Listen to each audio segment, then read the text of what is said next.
and welcome to Coffee Break Blogging, where you'll learn to grow and monetize your blog in short, tactical installments you can use right away. Now here's the next episode in our series. Welcome back to another installment of Coffee Break Blogging, where this isn't just another podcast, it's a full course on building an online business based around blogging from scratch. My name again is David Risley, and if you want to catch up with us from the beginning, head on over to coffeebreakblogging.com to view the full archives.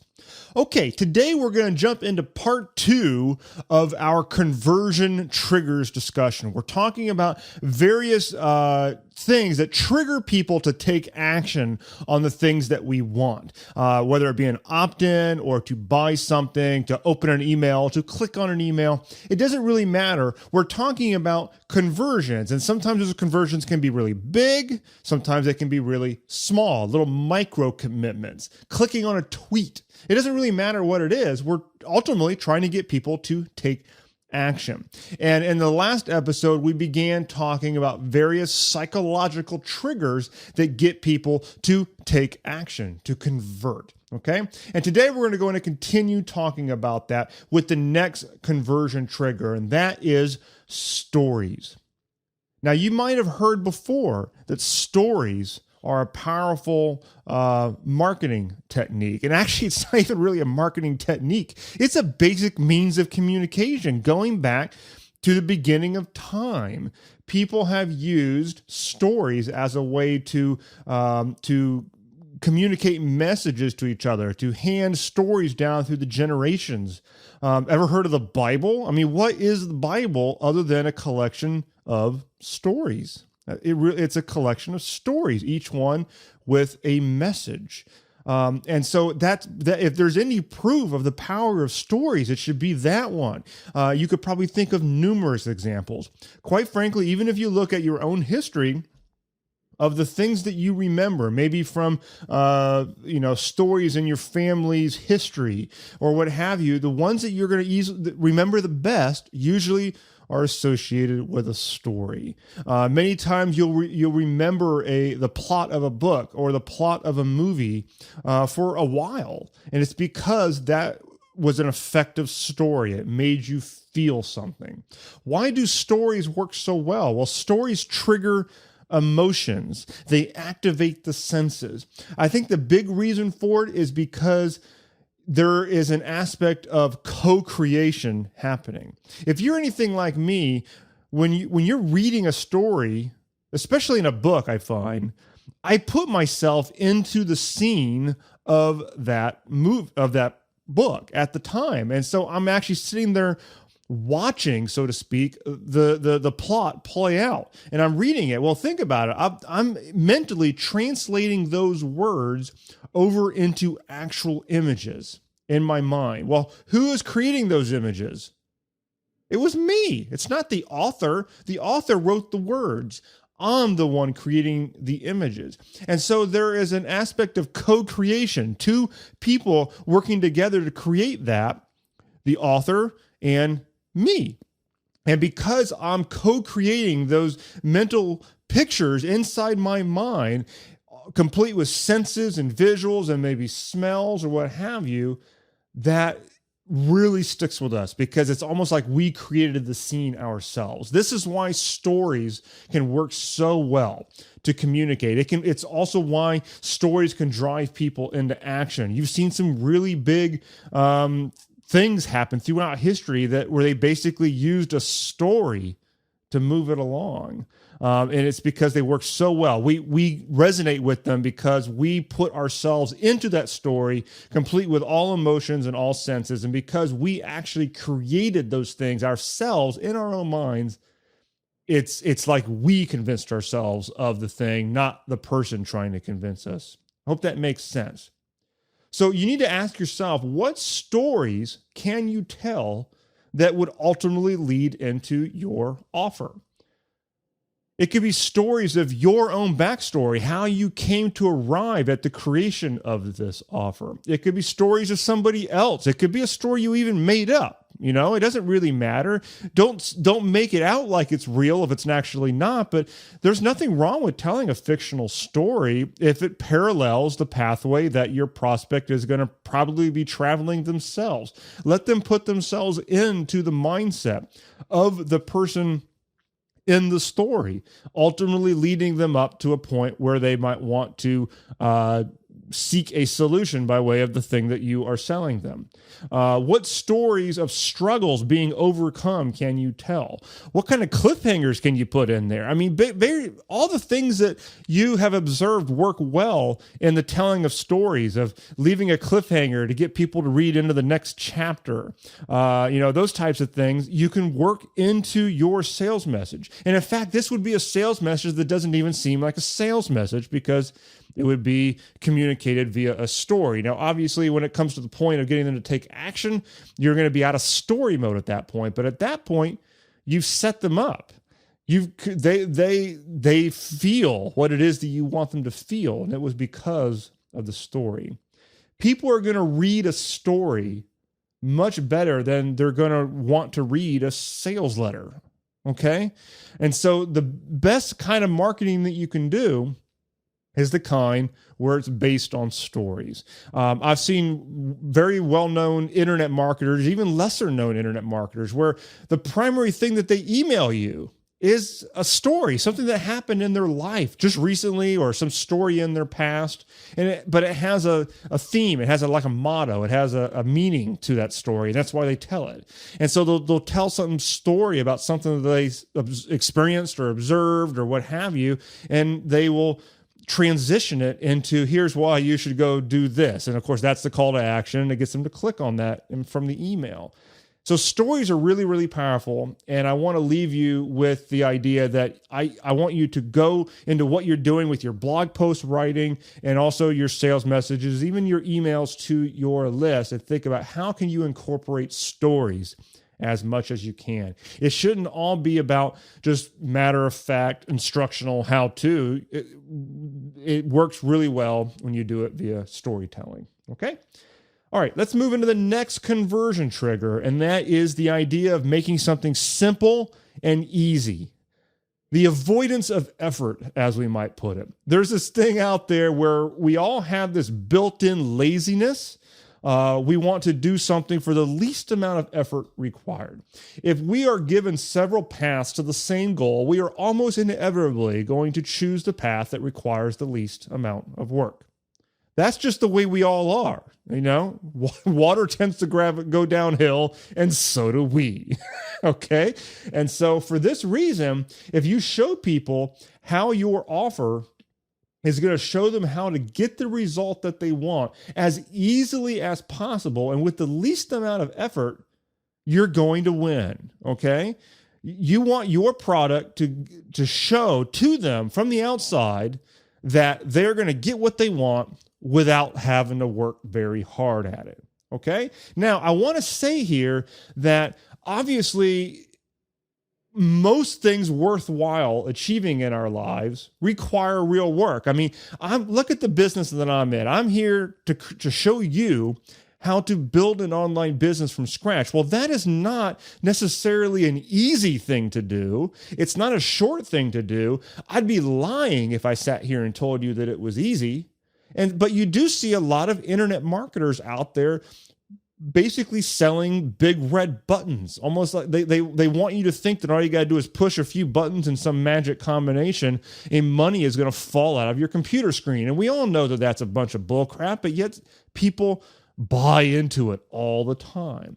So what I would say that you do is you never want to give a false impression, but there's nothing wrong with having the easier side of things on the front end as the thing that gets them to take the next step in your funnel. But then when it comes into the nitty gritty, you're going to show them what actually works. Okay. There's nothing wrong with doing that at all. You want to always make sure that you never couch it in a lie, but it doesn't mean that you have to go out of your way to say, this is going to be tough. You're going to wish you never freaking did this. I mean, that's not marketing. Okay. Nobody's going to do it, unless they're really kind of crazy. They're probably not going to sign up for a big pile of work.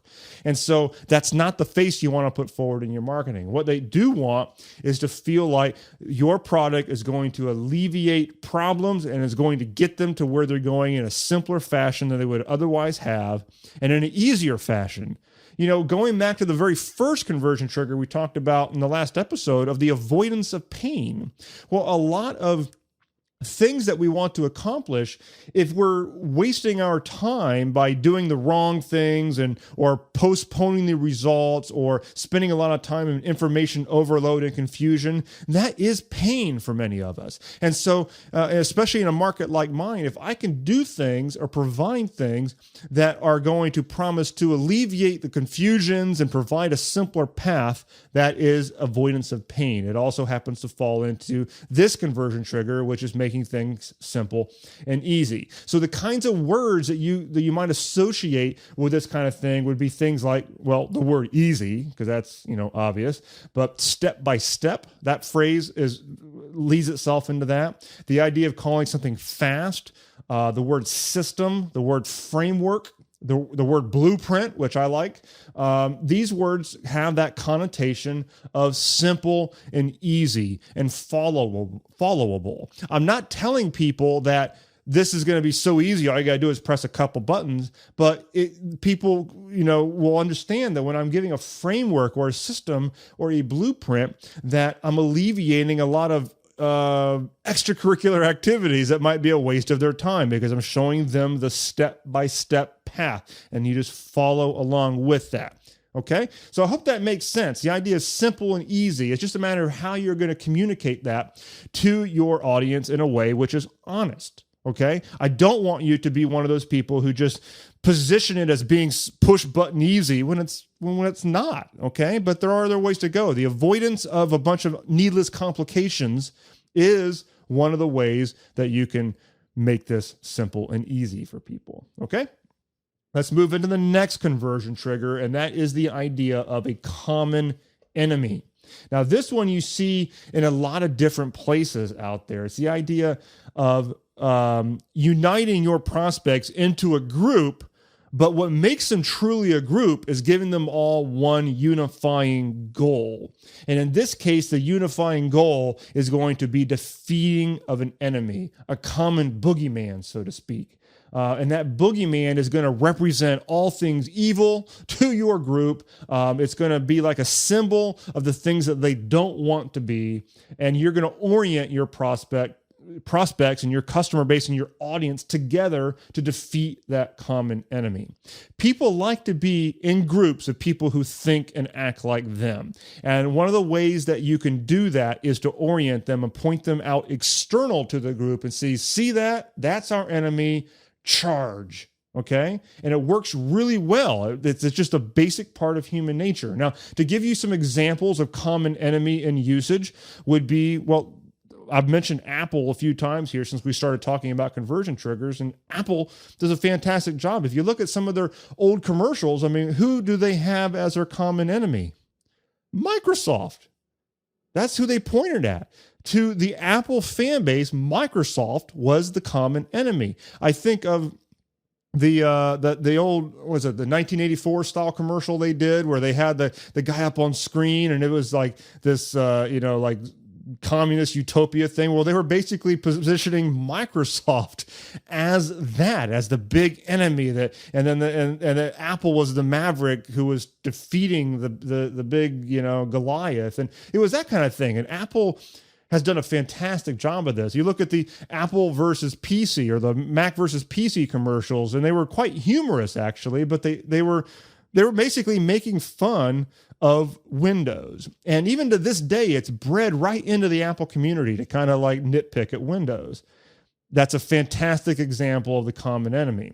If we look at politics, you see it all over the place. If you follow the conservative media, the Republican media, their big boogeyman is the president. President Obama. It doesn't matter what's going on in their lives. They will try to blame President Obama for it. And don't think it's only the conservatives. The left did the exact same thing with President Bush. No matter what, they called Bush the Nazi, all this stuff. It's like they always like to point at the figurehead of the other side, and that is their common enemy. So it's done all the time in politics, and they use that common enemy in order to drive people into action, to donate to a political party or to various causes. So they're using it to seek money, which is their version of a sale.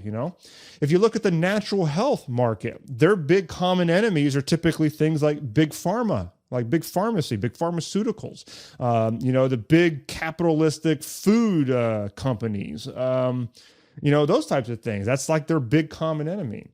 Another example, and this is not used for sales, but at least for money-making sales, but sort of kind of was. If you think back in the 60s with the United States and going to the moon, the reason why the country came together and made that happen, even though that was such an insurmountable task to get that done by the end of the decade, was because the USSR was the common enemy. And so everybody united around just beating the Soviet Union to the moon. That's why it works so well. And I would say that's one reason why NASA has kind of fallen apart today, is the fact that there's not really any common goal or common enemy uniting it. And that's why it's kind of flailing around these days. So those are really good examples of common enemy in usage and how it really does work. Now, what the common enemy really does is allow people to explain their problem away, but in simple terms. People don't necessarily like to look at what they're experiencing as a pain and take personal responsibility for it. They don't want to look at it as a complicated matter. It's a lot easier to look outside and cast blame on something else or somebody else. It also gives a sense of meaning. I was saying earlier how people like to seek meaning when it comes to the reason why. Well, this idea of a common enemy kind of provides that reason why that we all seek. And it's the simpler path. It's kind of going back to simple and easy. You can kind of see how all these things start to interconnect. When we have a problem, it's a lot easier for us to blame an outside source for that. And that's where the common enemy can come to be. Okay. So ask yourself in your marketing and when you are positioning your products and services, or even your entire brand, what can you stand against? Okay. Now, the answer to that question could be a competitor, but you need to ask yourself, does that make sense for what it is that you're doing? If you come out and overtly rip into one of your competitors, that can, it can kind of rub people the wrong way. So you might not want to go that way. I mean, that would be like the Apple ripping on the Microsoft thing. They got away with it. It doesn't mean that you are going to take a competitor in your space and just rip them to shreds in your marketing. That might not be the cool way to go. But there are other ways to do it. You can make your common enemy be an idea. Okay. Now, an example of this, if with myself, being that what I do would be kind of a subset of the whole internet marketing space, and we know the internet marketing space has a lot of scammy people. I mean, I think the percentages of those types of people might be going down, but let's face it, they're there. Okay. Go to the Warrior Forum, you're going to find them. So if I were to stand against something, my common enemy would probably be to stand up against scammers.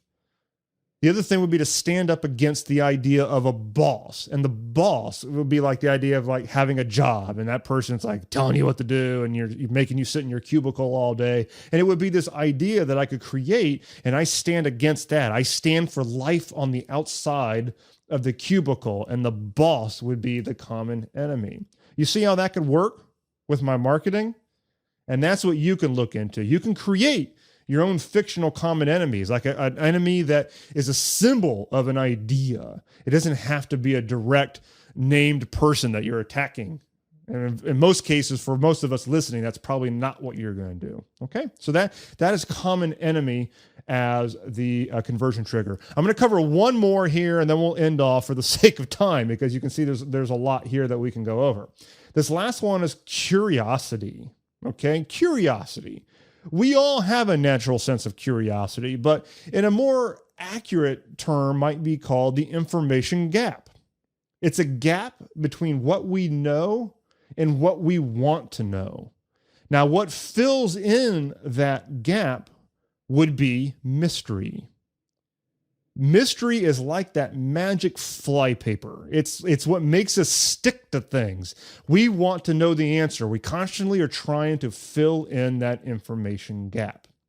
Now, this is a strong conversion trigger, and you can use this very effectively in your marketing, especially when you match it up well with the novelty and the newness factor. The idea of you have this new version of something that, and you can spark their curiosity as to what they're going to receive when they get the new version.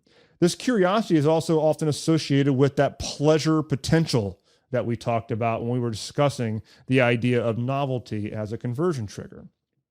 So you can do this very easily, and you should, in all of your marketing. We're talking everything from even getting people to open your emails, because that is a small micro commitment, just opening the email. Think of subject lines that you might have seen out there. There's a Frank Kern who likes to do those subject lines of "dude." I mean, that's his subject line. And, it gets to a point, if you're on his list, you're like, yeah, okay, another dude email. But for many people, they're like, dude, you really want to know what the hell he just has to say. So you open that. Another one I've seen is, do not open this email. That's kind of counterintuitive, right? It's like, you just sent me an email and now you're telling me not to open it. You're probably going to open it, right? So those are simple ideas of how you can spark somebody's curiosity. Another thing that I recommend that people do on squeeze pages and things like that when you're trying to get people to opt in for a lead magnet is to take certain points out of the lead magnet and position it into a point of curiosity so that they wonder what it is. Put some counterintuitive bullet points there that is going to make them want to see the inside of that lead magnet in order to fill in the information gap. Because you're going to get them to opt in because they've got that pleasure potential to the lead magnet, but you're also, that lead magnet is going to make things simple and easy, and it's also going to, fill in the information gap when they get it. Okay. These are all the various triggers that are going to make people want your lead magnet. And this is just for something as simple as an email opt-in. And so you need to look at how can you spark curiosity in your marketing? How can you create that information gap and then use that information gap, that mystery energy in between the two, to draw them over and get them to take that action and move into the next step. Okay. All right. So a quick review. The 4 conversion triggers we've discussed here on this episode are stories, the idea of making things simple and easy, the idea of providing a common enemy. And this is something that might work better as an overall orientation of your brand, not necessarily just one single product. And then the last one was the element of curiosity. And that's something that you should be using, creating that information gap whenever you're trying to get people to take that next step, because it's a very powerful, attracting energy is that mystery. Okay. All right, I want to end off yet again by reminding you to check out the Blog Monetization Lab. So much of what we're talking about here is filled inside the Blog Monetization Lab. I mean, here's another thing that I didn't tell you about yet that is now live inside the lab, and that is the membership site blueprint, the latest action plan of the Blog Monetization Lab, which talks all about how to build your membership site. Not only do I take you behind the scenes into how the Blog Monetization Lab itself is built, including every little setting of my membership software, but there's a lot of things there that have nothing to do with the software that you're using. I talk about retention, how to keep members from canceling, what to do when they do cancel, how to determine what to give people in your membership site, how to determine what to charge, various ways of charging for them. There's a lot discussed. This is actually the biggest action plan in the system, and in and of itself has over 5 hours of training video inside one action plan. Now, all of that you could buy separately, but your most economical way to get that action plan is actually to join the Blog Monetization Lab itself. So head on over to blogmonetizationlab.com and learn more about that. I will see you next time here at Coffee Break Blogging, where we're going to continue talking about more conversion triggers so that you can make more sales, get more people to open your emails, and get more people to opt into your email list. I'll see you then. Thanks for listening to this episode of Coffee Break Blogging. If you like what you heard here today, we have something awesome we'd love to send you. It's called the Blog Conversion Guide, and it has 9 tweaks you can make to your blog in order to increase your conversion rate to get more opt-ins and sales. As one of our listeners, we'd love to give you access to this guide absolutely free. You can get your copy right now by going to coffeebreakblogging.com. Again, go to coffeebreakblogging.com to get your copy, and we'll see you next time.